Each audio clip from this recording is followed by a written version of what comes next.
Let's start with the first and most overlooked driver, chronic sleep deprivation. When you consistently sleep less than 6 hours per night, or even if your sleep is fragmented, meaning you wake up multiple times, you initiate a cascade of biological responses that prime your body to store visceral fat. Here's how it works. During sleep, your brain and body enter a state of repair and recalibration. One of the most critical systems that resets during deep sleep is the hypothalamic pituitary adrenal axis, your central stress response network. When sleep is cut short or inconsistent, this system doesn't downregulate properly. That leads to elevated levels of cortisol, your primary stress hormone, circulating for longer periods throughout the day. Now, cortisol isn't inherently bad. It's essential for focus, alertness, and dealing with acute stress. But when it remains elevated chronically, especially in the absence of physical movement or metabolic demand, it acts as a signal to your body to start hoarding energy. And where does that energy go? Primarily to visceral fat storage. Why visceral fat specifically? Because from a survival standpoint, storing fat around vital organs makes energy quickly accessible during perceived threats. Your body interprets poor sleep as a persistent threat, so it adapts by storing fat in the most protective and, unfortunately, the most dangerous way possible. In clinical studies, people who sleep less than 6 hours consistently show significantly higher levels of visceral fat compared to those who get 7 to 9 hours of quality sleep, even when their diet and exercise routines are similar. The takeaway here isn't just about feeling tired. Poor sleep is a metabolic disruptor. It turns a normal energy balance into a fat harstigial equation, especially in the abdominal cavity. So if you're targeting fat loss, especially visceral fat, and you're not optimizing your sleep, you're essentially asking your biology to work against you. Now let's look at the second habit, irregular or late night eating. This isn't just about calories or macros, it's about timing. Your body runs on a 24-hour internal clock known as the circadian rhythm. And that clock doesn't just regulate sleep, it also governs metabolism, including how your body handles glucose, insulin, and fat storage. Every time you eat, especially carbohydrates, your pancreas releases insulin. That's normal. Insulin helps shuttle glucose into your cells. But here's the key. Insulin sensitivity follows a daily rhythm. It's highest in the morning and early afternoon, and it drops off as the day progresses. When you eat late at night, especially after dark, your cells are less responsive to insulin. That means your body has to produce more of it to do the same job. And chronically high insulin, especially in the evening, shifts your physiology toward fat storage, particularly visceral fat. Eating erratically, like skipping meals and then eating large amounts at night, further compounds the problem. The metabolic system thrives on predictability. When meals are spaced haphazardly, your liver and gut never know when to ramp up or wind down. This keeps glucose levels and insulin elevated for longer periods, promoting energy storage rather than energy use. There's also strong evidence that eating during the biological day, roughly when it's light outside, supports better glucose control and lower fat accumulation, even if total calories are identical. In one study, participants who ate the same meals within a consistent 10-hour window earlier in the day showed significantly less visceral fat and improved metabolic markers compared to those who ate the same meals later or across a longer window. So when people ask why they're gaining abdominal fat despite eating healthy, the answer might not be what they're eating, but when they're eating. Misaligning food intake with the body's metabolic rhythm is like trying to run a high-performance engine on the wrong fuel timing. It backfires quietly and consistently in the form of visceral fat. Now let's talk about ultra-processed foods, and this one is deceptively powerful. We're not just talking about fast food or candy. We're talking about anything engineered to combine refined sugars, industrial seed oils, and processed carbohydrates. Think chips, packaged snacks, flavored yogurts, sweetened cereals, protein bars. These foods have two major impacts on your physiology that make them potent drivers of visceral fat accumulation. First, they hijack the brain's reward circuitry. These foods are designed, literally formulated, to create a rapid spike in dopamine. That dopamine hit gives you a feeling of pleasure, but it also blunts your sensitivity to future rewards. So the next time you eat that same food, you need more of it to get the same effect. Over time, this leads to compulsive eating, not because of hunger, but because your brain is seeking that lost dopamine. The result is chronic overeating, especially of foods that have almost no nutritional value. But the deeper issue is what happens on the cellular level. These foods increase the production of inflammatory molecules, both in the gut and in systemic circulation. They disrupt the gut barrier, creating something known as endotoxemia, where bacterial fragments leak into the bloodstream, triggering a low-grade immune response. That chronic inflammation signals the body to store energy as fat, particularly in the visceral region around your organ. It's your body's way of protecting itself by walling off what it perceives as danger. What's particularly insidious is that this process can happen even in people who are not visibly overweight. Thin individuals with diets high in ultra-processed foods often show disproportionately high levels of visceral fat when imaged, meaning this is not just about appearance, it's about metabolic function. So when you combine neurochemical hijacking with chronic inflammation, you're looking at a perfect storm for fat accumulation that resists traditional efforts like calorie cutting or cardio. It's not just about willpower. Your biology has been rewired. Now, we need to address a major blind spot: sedentary behavior. And this one catches a lot of people off guard, especially those who work out regularly. You can train hard for an hour in the gym, but if you spend the rest of your day sitting at your desk, in your car, on the couch, your body still enters a metabolic state that favors fat storage, particularly in the visceral region. Here's why. Muscle tissue is a glucose sink. When you move, especially when you contract large muscle groups, legs, glutes, core, you activate glucose transporters in the muscle independent of insulin. That means your body pulls sugar out of the bloodstream efficiently and uses it for fuel. But when you're sitting still for long periods, those transporters go dormant. Glucose stays elevated longer, insulin rises to compensate, and that shift favors fat storage, especially around the organs, where energy can be accessed quickly in the absence of movement. But it's not just about glucose. Prolonged sitting downregulates key enzymes involved in fat oxidation. Lipoprotein lipase, one of the main enzymes that breaks down fat for energy, drops significantly after just a few hours of inactivity. That means you're not just storing more fat, you're also burning less of it, even if your calorie intake hasn't changed. And here's the nuance. This effect is independent of whether you exercise.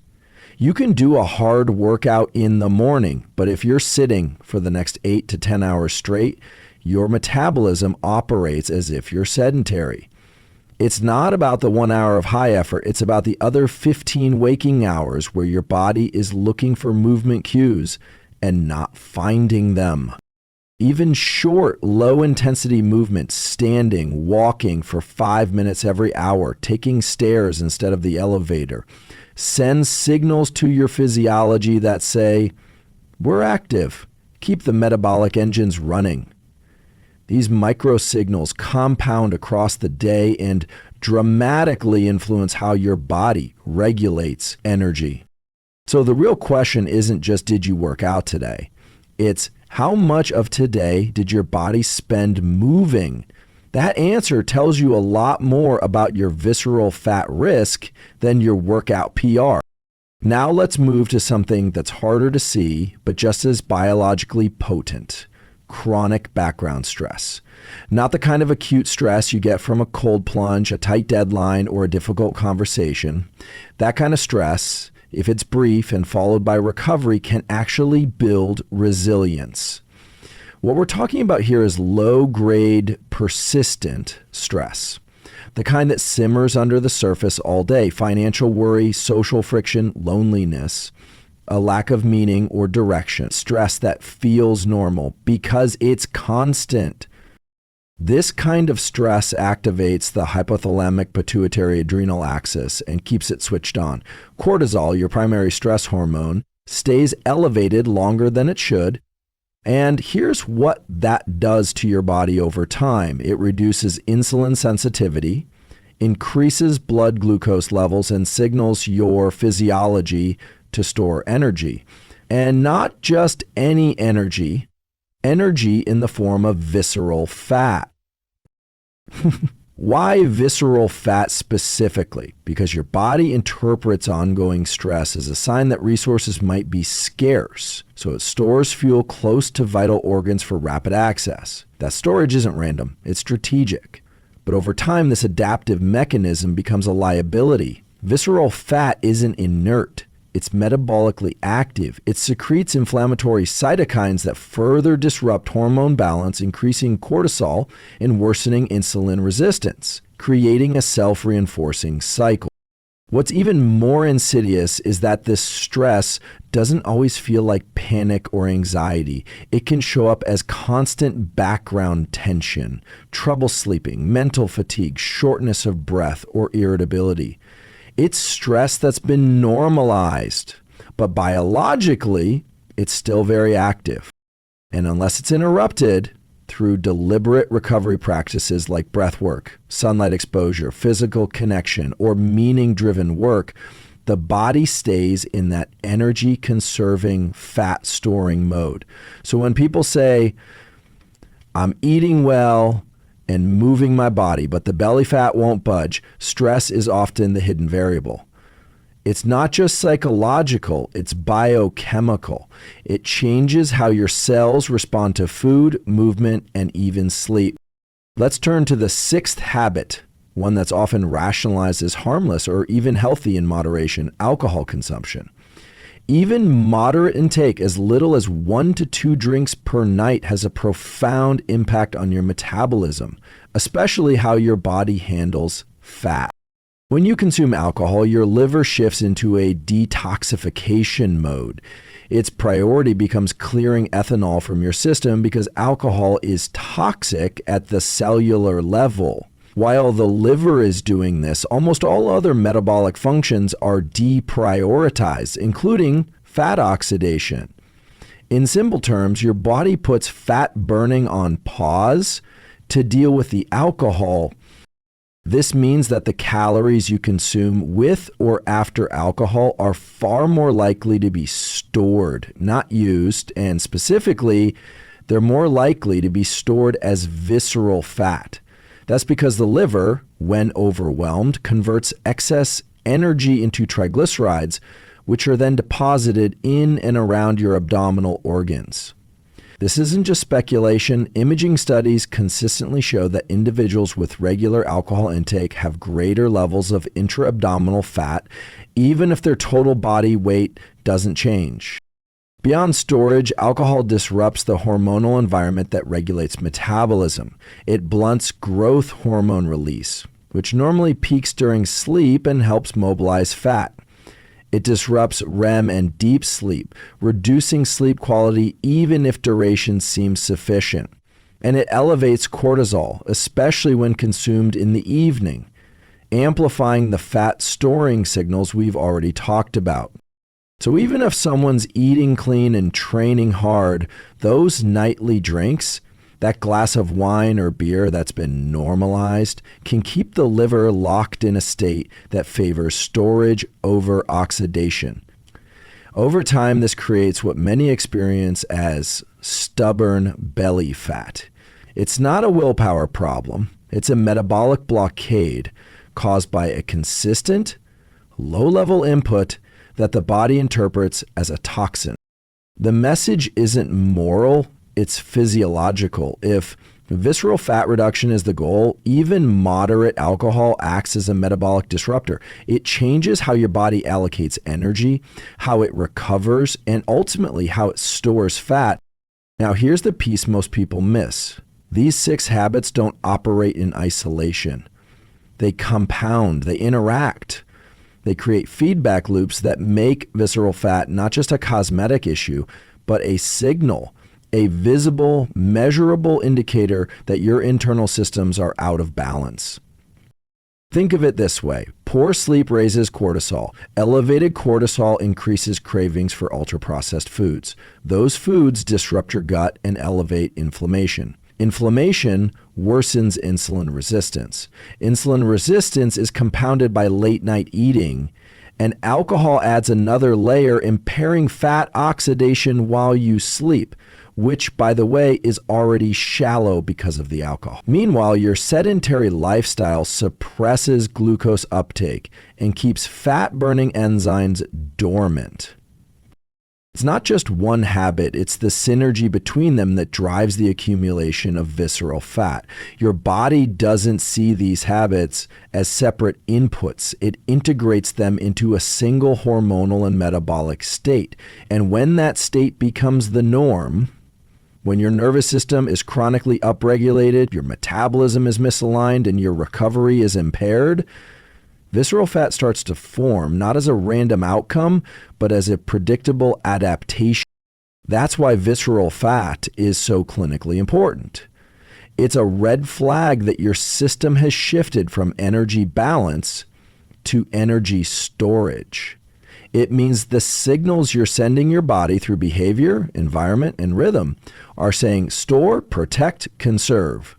And until those signals change, your physiology will keep doing exactly what it's been trained to do, regardless of how much willpower or effort you throw at it.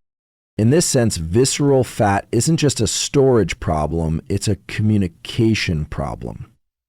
A biological reflection of the messages your brain, gut, hormones, and habits are sending 24/7. And once you see it that way, the path forward becomes a lot clearer, not easier, but clearer. Because you're no longer trying to fight your biology. You're learning how to speak its language. So the message here is clear. Visceral fat is not just about aesthetics or body image. It's a metabolic alarm bell. It reflects the cumulative impact of how you sleep, how you eat, how you move, how you handle stress, what you consume, and when you do it. Each of these habits acts like a dial, and when several are turned in the wrong direction, your biology responds exactly as it's designed to, by conserving energy and storing fat in the most efficient, protective way possible around your organs. But the power in understanding this is that you're not at the mercy of genetics or age. You have direct influence over the inputs. When you begin to correct these 6 habits, even one at a time, the system starts to recalibrate. Hormones shift, inflammation drops, sleep improves, fat metabolism reactivates, and visceral fat begins to come off not because you forced it, but because you stopped signaling your body to hold on to it. The key isn't extreme effort, it's consistent alignment. Align your behavior with your biology, and your physiology will take care of the rest.